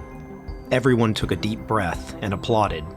Missy tucked the egg into the front pocket of her overalls and forgot about it. A day later, while her mom was doing laundry, the washing machine disintegrated. That started a rule of everyone being checked before leaving camp. One afternoon, they flew directly into a mountain range of thunderheads. The sky was a wall of dark slate. Rain hit the windshield like a million hammers and blinded them. Flashes of lightning lit the cabin, and the thunder rattled the cruiser's skeleton. Sheela leaned at the helm, facing back at them. She told them scary stories, old stories, passed down through Orel lore. She told them of star eaters and the giant serpent that lived in the Red Ocean, of ancient kingdoms where people rode to war on animal-robot hybrids, and of space pirates kidnapping children of the royal court. She told them of the great flying cities and of the old vestiges of a mad inventor who created portal jumpers, bred strange creatures, and constructed time machines. Their bones and structures lay about the Talian desert and in the surf of the Red Ocean still. They all sat about the cabin listening to her. Missy wore a bulky gold gunner helmet as she chewed gum. Kristen sat near Ryan. Their hands touched. Ryan withdrew his quickly. She moved hers closer. As the sun went down, they would land the ship and check pockets for gadgets, weapons, and anything else not from their dimension. Then they ran home. Sheela claimed she slept at night, reclining in the squeaky pilot's chair, but Drew knew she was lying. He could see the barn from his window. He could see the soft orange rectangle crack open against the ink blackness of the woods. He recognized the gentle gust wash across the corn from the invisible ship. She was still flying night missions. "Are you flying at night after we leave?" he asked her one morning. "No, I need my sleep like the rest of you. It's just that I saw the barn doors open." "Liaison." Sheela took him by the collar and pulled him close. Her voice was low. "I'm commander of the Dimension Warrior Coalition. I'll do what I like." "What if I sneak in?" She smiled easily. "Then you're disobeying orders, and will be shot on sight." She released him. Missy strolled by. Kissing. The next night, Drew lay awake, waiting for his dad to fall asleep on the couch. As soon as the living room lamp went out, he went out the window and stole away through the misting cornfield. He got to the barn and peeked in. The ship steamed and hummed in preparation for takeoff. He slid through the door and tiptoed for the ship. Sheela caught him sneaking aboard and threatened to stun him and discard his temporarily paralyzed body on his roof. Drew tried again, and she pulled her gun and fired a bright blue warning shot at his feet. He was forced to return home. As he cut through the cornfield across a well-worn footpath, he felt the warm gust of the ship as she passed overhead. He saw the faint shimmer of air pass right over his house. He cursed her, knowing she'd done that on purpose. He did it again the next night and timed it earlier, waiting until she went off into the woods to go to the bathroom. He snuck aboard and hid in the engine room. She didn't find him until she was in the air, but she still dropped him off at his house, holding him at gunpoint as she forced him to jump to his window from the open hatch. He'd cost her crucial searching time. "My warriors know how to obey orders," she called out as she shut the hatch. Drew went back the next night, but this time he snuck aboard and planted himself in the pilot's seat. "You'll have to shoot me and drop me on my roof," he said when she returned from the pines. Sheela stood over him, gun drawn. Drew squinted and waited to wake up on the edge of his roof. But nothing happened. He opened his eyes. Sheila's hand was on her gun, and she said through gritted teeth, "Not a word to the others about what you hear." He saluted and ran through the takeoff procedure. She watched him quietly as he tried to navigate out of the barn. He bumped one wall as dust and talk-talks fell from the eaves onto the cockpit window. He forced himself not to look at her, but focused on guiding them through the open doors. Once free of the barn, he launched them out over the corn. When he looked up, Sheela was gone. He glanced back and saw her sitting at the comm station. She slipped the headphones on and pulled the mic to her mouth. When she spoke, her voice was deep and strong. "To all Dimension warriors, this is your commander. You are not alone. There is hope. I have located the polar starship." Drew looked back confused and spun his head around again before she spotted him. She continued, "We're prepping the ship now and are coming for you. Hold fast. Be ready. We will be victorious. Commander Bash, respond, over." Nothing but soft static. "Tauren unit, respond, over." Nothing. She repeated the message from before and continued to ask for responses. She whispered promises and lies into the void, and Drew understood why she'd ordered him to stay home. He glanced back and saw that even though she spoke with confidence, her hand shook as she rotated the dial, and her tears made the scar gleam in the soft cabin lights. Looking out at an empty blue seeker map with no polar gate in sight, Drew finally felt the weight and darkness. This was her burden every night. It felt like something he'd experienced before, something he'd blocked out. A tiny voice inside him began to prod. What if this is worse? What if Ryan's right? What if Malgore comes here? She finished at the communication station and joined him in the cockpit. They flew silently across the town and straight up through the clouds to the very boundaries of his world. But the polar gateway wasn't there. After they'd searched a while, Sheela punched the wall. "It's right in front of us! How are we missing it?" When they landed, she shoved him against the warped planks of the barn wall. Her eyes were bright and glistening in the glow of the surrounding equipment. "Do not come back tomorrow night." The next day, as promised, he didn't tell the others about his midnight run, but everybody could see he was a walking zombie. Later that night, he fell asleep and would have missed the night mission, except for a tap at his window. He found Sheela hanging upside down from his roof, looking in. "You might as well come," she said through the glass. This became a nightly routine. She would tap at the window, and they would scramble up his roof to the hovering cruiser. Drew would take his place at the pilot's seat and take off. They talked sometimes, and other times they made an entire flight with Sheela sitting at the comm station, lying and playing automated, coded messages through various channels. No one ever responded. Drew caught himself almost suggesting they might all be captured, or worse.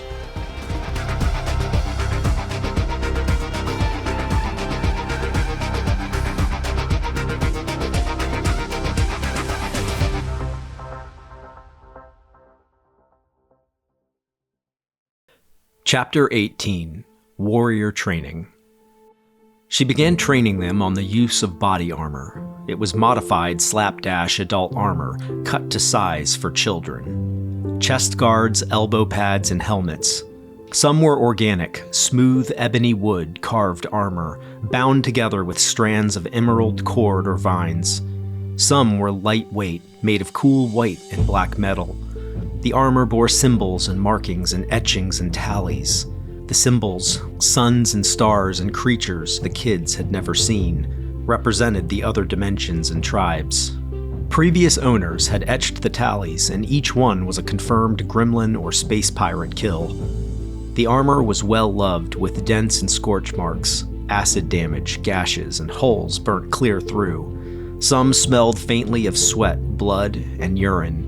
"Someone better clean these," Sonetta said, holding up a scratched and dented helmet.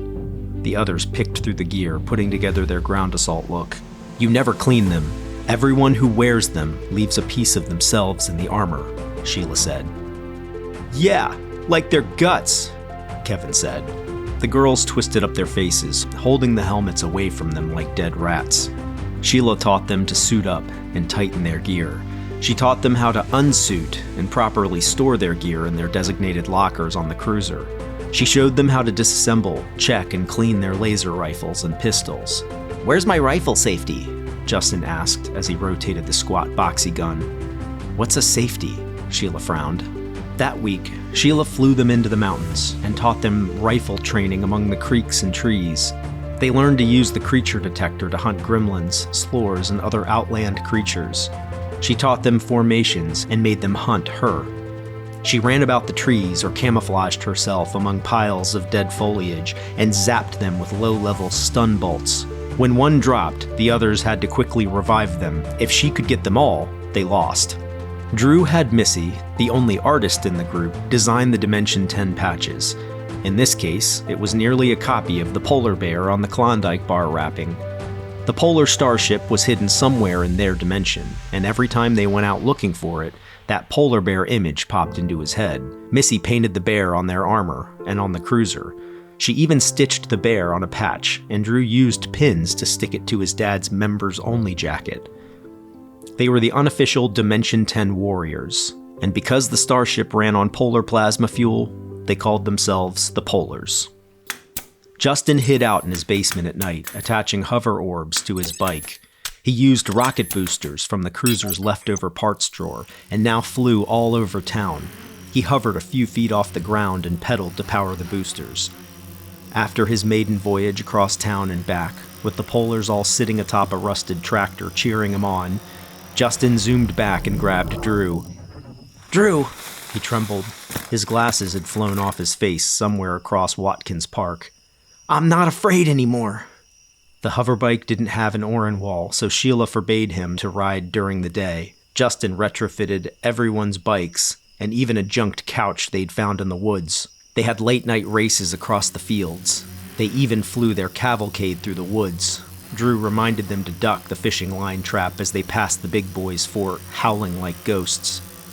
Jimmy and the others would come running, looking pale and frightened, brandishing BB guns and slingshots, but the Polars were long gone. Sonetta emerged as director of operations. She kept careful track of the time, of continuity, and of cover stories. For a bastion of truth, she also knew how to bend it. She made them all go home for lunch and made sure to dirty their clothes and spritz them with a spray bottle to feign sweat. They were, after all, building a treehouse. She knew everyone's dinner times and bedtimes and made sure no one was late or suspicious or ever got in trouble. One slip-up would blow their cover and expose Sheela. She even designated people to build a mediocre treehouse in case the adults ever asked. Ryan was the holdout. His dad was furious with his newfound treehouse distraction. Ryan decided to return to baseball to keep them all safe. The Polars went to his games and sat up on Owl Hill or in the stands and showed him they were there.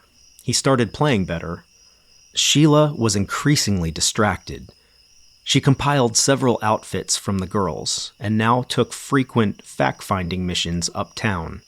The girls introduced her to soft rock and makeup. The boys taught her pranks like fishing, where they strung fishing line across a street, tied to a pair of trash cans on either side. Several cars hit the line and dragged cans up the street. They taught her how to get around town through storm drains and secret paths through the woods, which were the best climbing trees, and how to sneak into the pool. She loved the pool. The kids were in and out of each other's homes, sneaking in through each other's windows and messaging each other. They were never apart, but to the adults in their lives, they looked to be having one of those summers, the type someone later writes was the most important of their lives.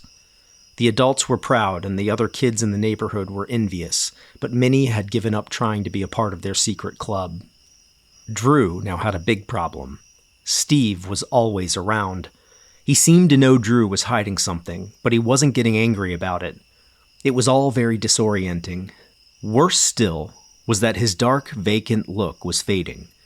While Steve's shoulders still slumped forward, light shone in his eyes, like his soul was coming back to life. He didn't stare through Drew anymore, but looked at him, in his eyes. It was unbearable. He was arriving home early from work. He was straightening the house and even making breakfast. But the worst thing was that he was talking more. He would corner Drew and ask him about his day, what his plans were, and if Drew wanted to stay in and watch a movie. "Want to go to Ryan's game tonight?" Steve had cornered him when Drew was on his way out the door to go with Sheela on their nightly gate search. "Sorry, gotta work on the treehouse." "Ah, come on. If Ryan's playing baseball, I'm sure you can take the night off too." Drew pulled back the sliding door. "We're on a tight schedule." Steve lingered in the kitchen. "I haven't been out in public for a long time, and I'm kind of nervous. I could use a wingman." Sheela would just leave without him, maybe even let Missy or Justin fly. Drew now sat on the hard bleachers with his dad and Kristen. She leaned in. "Missing your girlfriend?" "I just don't think Justin's ready to fly yet. It's good to see your dad out." "Yeah, I guess." Kristen saw some friends and left. After a 5-game slump, Ryan was back in stride, pitching a perfect game. But Drew was paying more attention to the action in the bleachers. People were patting Steve on the back and shaking his hand. He looked pale and edgy, but forced smiles and a few thank yous, and even a good to see you too. A quiet voice in Drew's head said, "He'll be destroyed when you abandon him and leave with Sheela. He'll have no one." Drew shut the voice up. Steve timidly put an arm over his shoulder, but Drew tensed and Steve took his arm away. The two of them sat in silence. "He'll do better if I leave. He'll have to move on, start over. I'll always remind him of her." Kristen squeezed in beside Drew and shoved a bag of popcorn in his lap. "What are you doing?" "Leighton and Brett bought me popcorn and I ditched them." She chuckled, grabbed a handful of popcorn kernels, and tossed them at a group of girls in front of them. When they looked back, she shrugged and pointed at Drew. "Oh, and your friends are here." "Friends?" Drew followed her gaze and saw Jimmy and the big boys circling the parking lot. Jimmy had spotted him and was looking at him oddly. The crowd suddenly cheered. Ryan had just struck out another hitter. His team fell all over themselves, cheering in the dusty dugout. Kristen jumped up and hooted as Steve cupped his hands around his mouth and shouted, "You can do this, Rye!" Rye. Steve used to have nicknames for all of Drew's buddies. The crowd quieted as Ryan faced off against their biggest hitter, Craig Compton. One more strike and the Huskies could keep their title. Drew saw Ryan glance at Big Jake. He wasn't playing for the title or a no-hitter. Drew held his breath, and as the crowd hushed, a sound of loud static popped and fizzled from Drew's belt. "What's that?" Steve asked. Kristen gave him a sharp look. His walkie. Drew yanked the walkie off his belt, desperately searching for the volume wheel. Everyone was looking around for the source of the noise, and Ryan looked back from the mound. Drew jumped up and bounded down between the rows of tightly packed spectators. Once below the bleachers, he whispered into the walkie. "Drew here." Kevin Godoy here. Dude, I need everyone to the barn, now. "Is Sheela okay?" Bro, I've established contact with the others. "Others?" The others! You're not gonna believe this. Kevin Godoy out. A crack shattered the silence and the crowd erupted. Drew popped his head out to see Ryan's Huskies all turned, watching a recently smashed ball leave the atmosphere. Home run.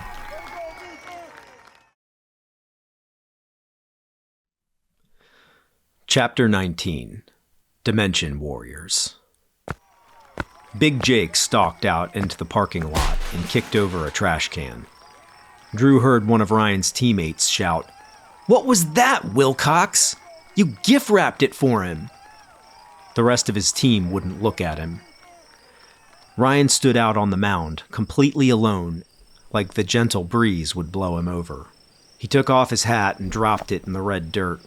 Drew and Kristen waited for him until he finally wandered off the field, staring blankly. Drew looked at his watch. "Hey, forget them." Ryan didn't seem to hear him. Kristen punched Drew's arm. "What was that with the comlink?"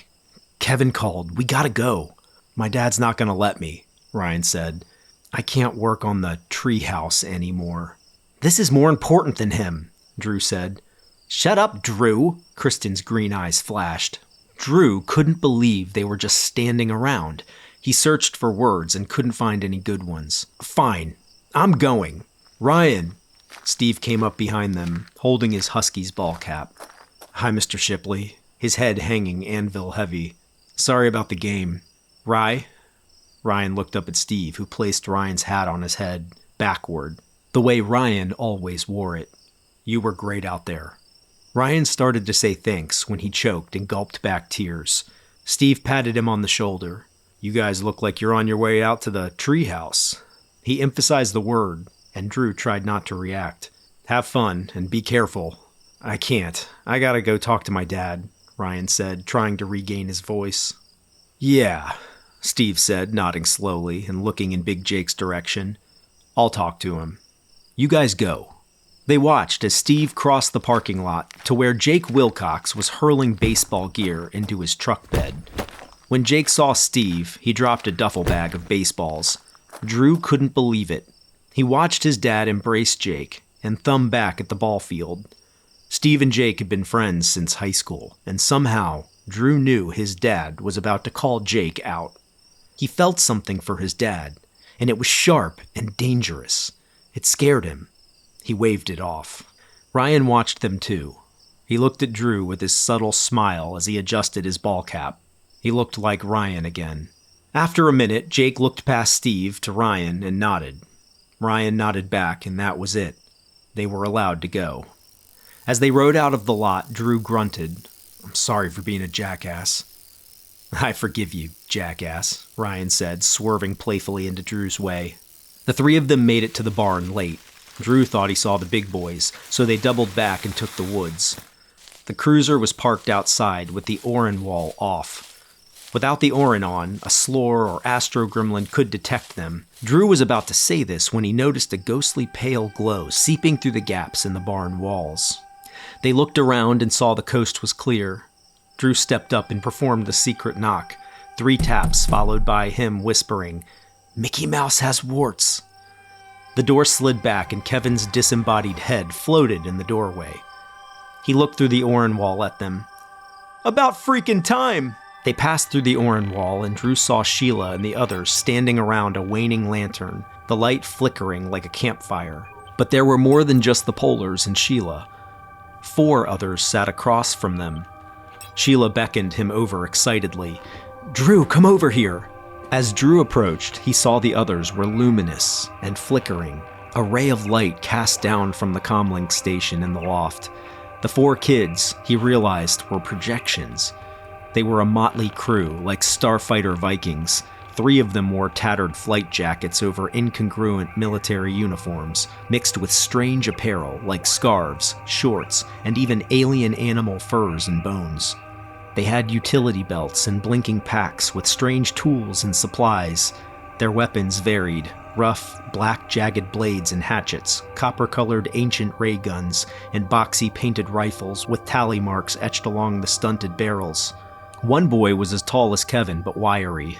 His body armor consisted of 2 decrepit skulls with fangs and horns that hung off both shoulders. He had long, greasy dark hair. A fresh scar jutted down through his right eyebrow. His eyes were dark like Sheila's, and Drew knew without being told this was Bash. He had the same silver headband as Sheela, bearing the symbol of Arel.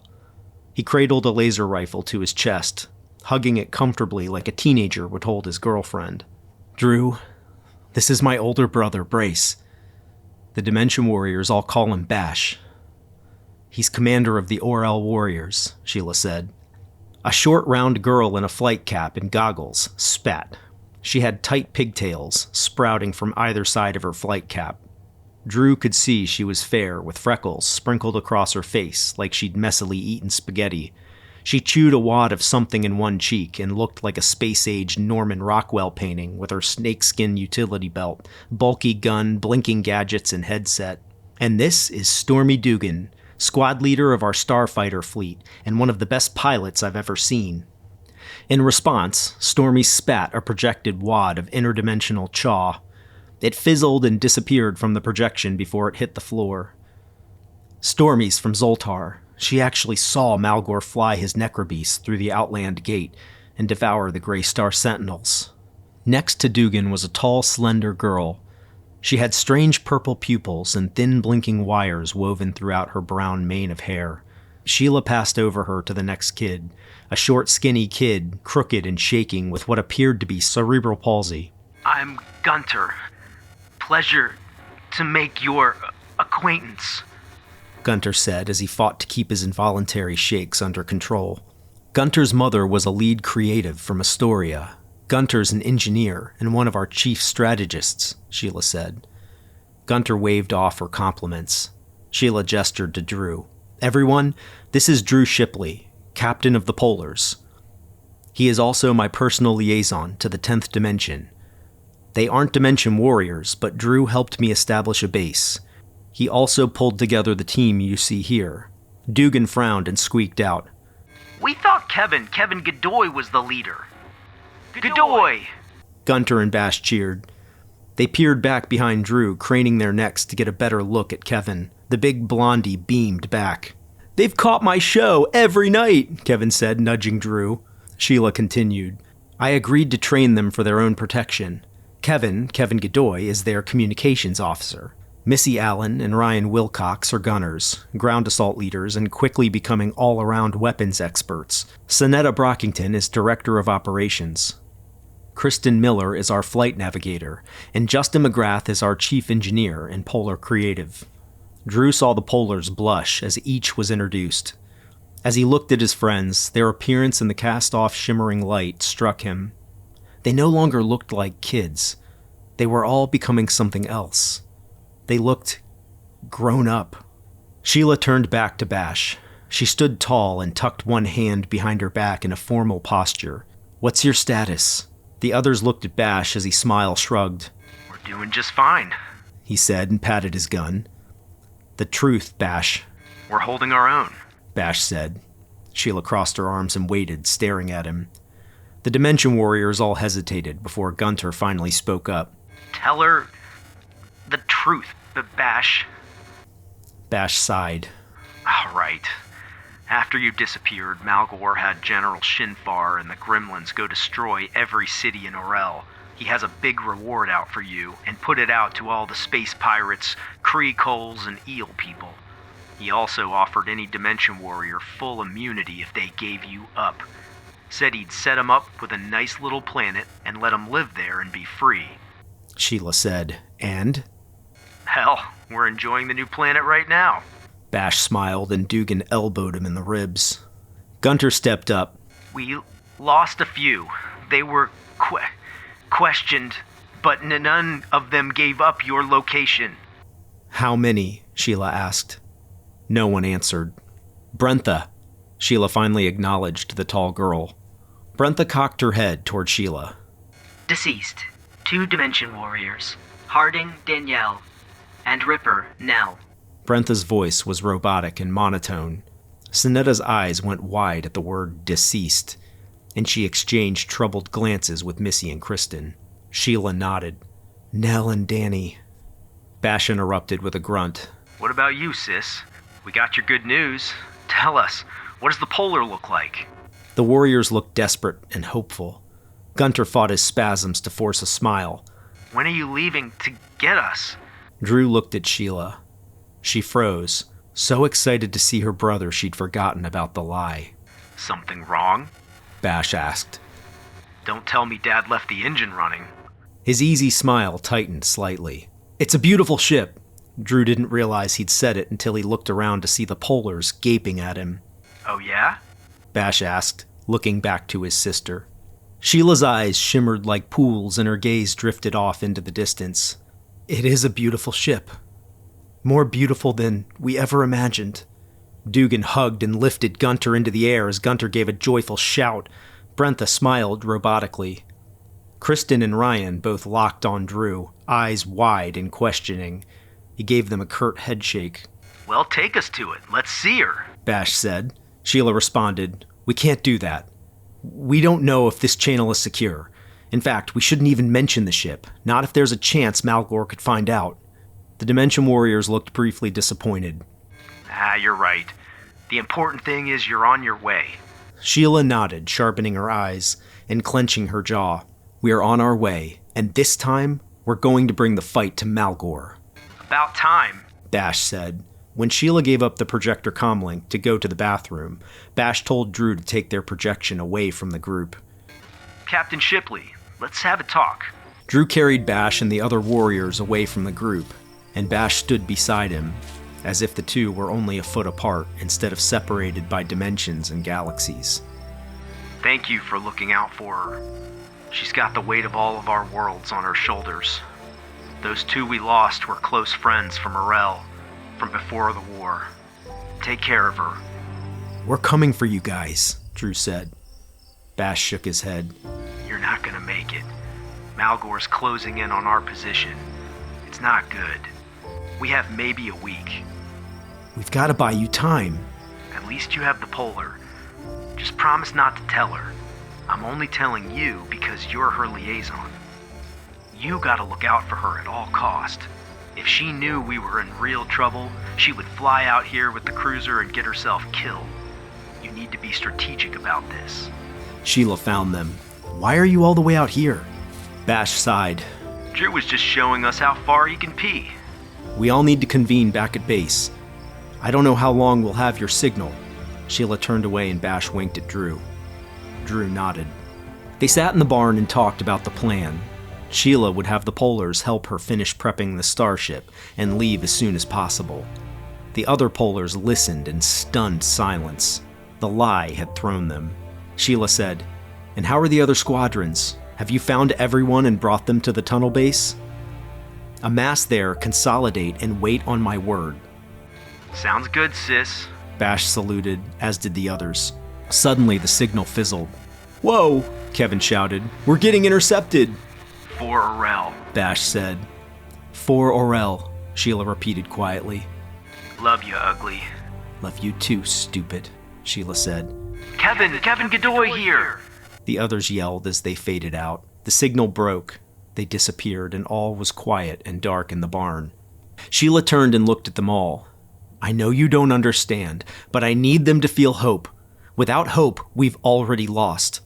I needed to lie to them." "What about you, Drew?" Kristen said.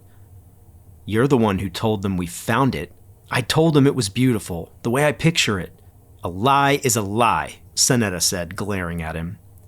"What do we do now?" Ryan asked.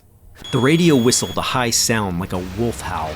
The projector flashed back to life, and another projection lit the area. The ghostly light caught the dust motes and floating bits of hay, but where the light landed, there was nothing. They all froze, and Drew looked at Sheela. She reached slowly for her gun. "Malgore," she whispered. "Kevin, shut off the signal before he locates us." Then they heard a child's giggle, and a boy appeared, wearing an innocent smile. His hair was parted, and he wore a neatly pressed outfit. Drew frowned. Had they reconnected with the warriors? But as he looked closer, he saw a faint beam of light arcing from the top of the boy's head, back to something large, something just off-screen. Everyone was startled except Sheela. The boy spotted her. Sheela, His voice was playful.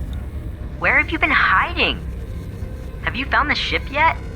He stepped toward her as if he might leave the projection to play with them. Drew could now see the silhouette of the large creature the boy was connected to, leaning into the projection. The boy spoke again, but his voice was slightly distorted. I asked your friends, but they wouldn't say. I will find you and your new friends. He looked around at the polars when Sheela bolted for the comlink and ripped the cables from the back. The projection of the boy disappeared. Everyone was quiet a long time before exhaling. "What was that?" Kristen asked. "Seemed normal to me," Kevin said. "Malgore's a kid?" Ryan questioned. "No, that's what he wants you to see. It's a trap. Reminds me of an anglerfish," Justin said. "Sheela, your world is super messed up," Missy said. As the others left for home, Sheela packed up and boarded the cruiser. Kristen grabbed Drew. Sheila's upset. Go with her, dummy. She shoved him. Drew leapt aboard as the side hatch was closing. He felt the ship lift off and drift backward. He grabbed some rigging to keep from falling forward. She didn't acknowledge him, but yanked back on the throttle and blasted upward. She arced hundreds of feet above Warfield and switched on the blue map grid overlay. The seeker dishes bounced back the faint outline of the massive starship, a ghost ship. Drew joined her. The cruiser felt dark and vacant, and Drew felt himself hyperventilating. He broke into a cold sweat. For the first time since meeting Sheela, he wanted to be on the ground. The silence dragged on as he stared out at the blue screen. What's the point of all this? He thought. We're gonna lose. Sheela stood and pulled off her jacket. She tossed it over the chair and stalked off, the blue polar key glowing on her chest. Drew heard the bathroom cabin hatch close, and a sudden urge gripped him. He dove for Sheila's jacket and rifled through her pockets. He came up with some blinking tools and a comlink. He found an inside pocket hidden behind a patch with the stitches pulled away at the top. He shoved his hand in and found what he was looking for. He pulled out one of the small black capsules Sheela had been taking. When she took them, she calmed. She was happy. He rolled the hard, shiny pill between his thumb and forefinger. It was jet black, blacker than anything he'd ever seen. Is this where you get your strength? Is this how I become a dimension warrior? Drew placed the pill in his mouth, but hesitated to swallow it. What if it was something else? He spat it into his palm and tucked it into his pocket, just as Sheela returned. She crawled up into the crow's nest. Drew took the pilot's seat, trying not to look guilty. After some time, she spoke. Why aren't you with your family, like the others? I'd rather be here. He turned toward her. Hey, I want you to make me a promise. If I find this ship for you, you'll take me with you. She leaned down and twisted her face. What are you talking about? Take me back to your world. I want to live there. Her smile faded when she realized he was serious. Why? It doesn't matter, just promise. Not that you can find the ship if I can't, but okay. If you find it, I'll take you with me. Drew left the pilot's seat and reached up to make her shake. She chuckled.